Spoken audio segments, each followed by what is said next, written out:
In today's Explainer, we're diving into a truly remarkable piece of visual storytelling. We are looking at a beautifully crafted 5-minute emotional 3D animated drama called The Sacrifice and Redemption of the Eggplant's Love.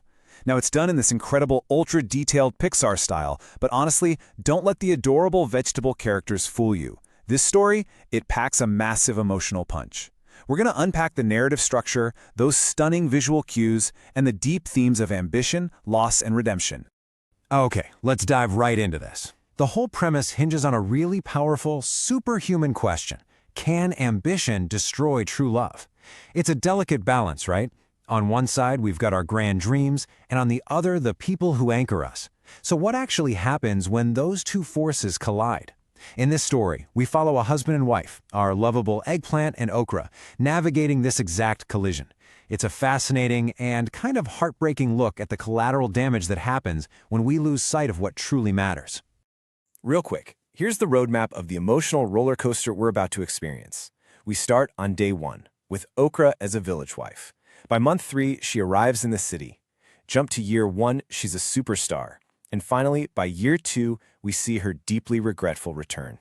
We start with the first chapter, the beginning of dreams and great sacrifice. The opening scenes put us right inside a poor but loving mud house in a rural village, glowing with this incredibly warm, emotional Pixar-style lighting. But, as we all know, dreams require capital, and this leads to some massive, escalating sacrifices from Eggplant.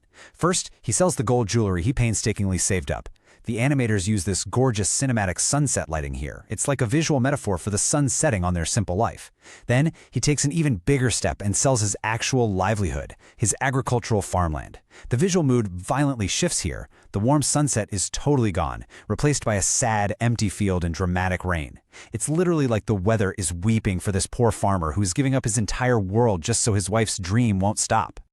This brings us to the next phase of the story. The illusion of the city and success.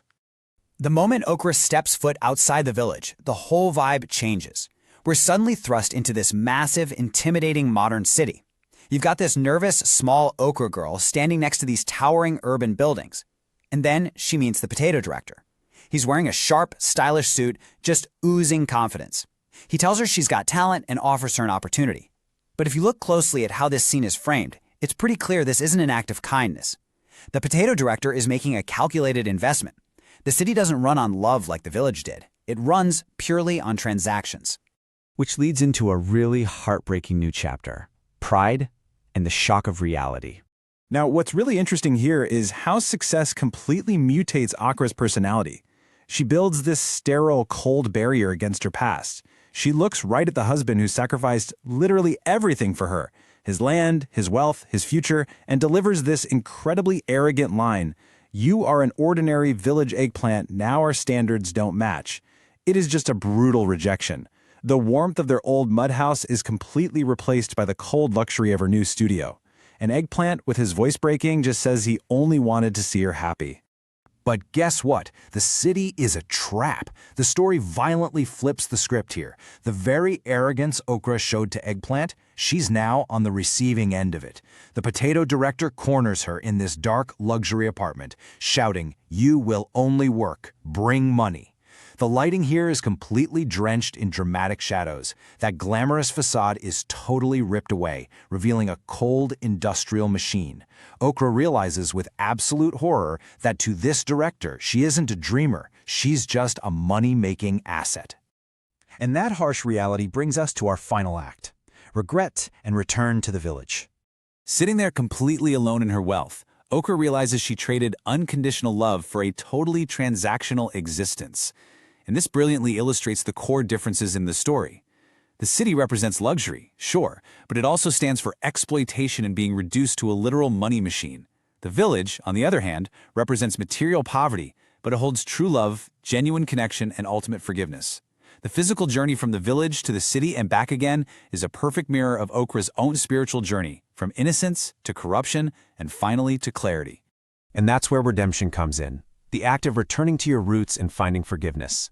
Leaving that toxic city behind, Okra goes back to the rural village. It's an incredibly emotional reunion. She breaks down crying, hugging Eggplant, just begging for forgiveness for her mistakes. And Eggplant, with tears in his eyes, replies with the phrase that mends it all: love never ends. Notice how the cinematic lighting shifts back here? The cold blues of the city vanish, and that warm, comforting village sunset returns, visually signaling that the healing has begun.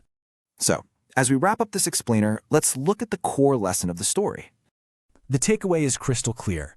Money, fame, or status can never be greater than relationships. The true wealth of the world isn't found in a luxury glass studio or a fancy suit, it's found in unconditional trust. The story closes with this peaceful, heartwarming shot of Eggplant and Okra walking together in a vibrant green field during a beautiful sunset. It's a great reminder that while chasing dreams is wonderful, those dreams should never be bought at the expense of the people who love us the most. I want to leave you with this final thought to ponder today. What are you willing to sacrifice for success, and who is truly paying the price? So often, when we chase our ambitions, we think we're the ones making all the sacrifices. But as we saw with eggplants, sometimes the heaviest burden falls on the people quietly supporting us in the background. Thank you so much for joining me for this explainer. Keep learning, keep reflecting, and I'll catch you in the next one.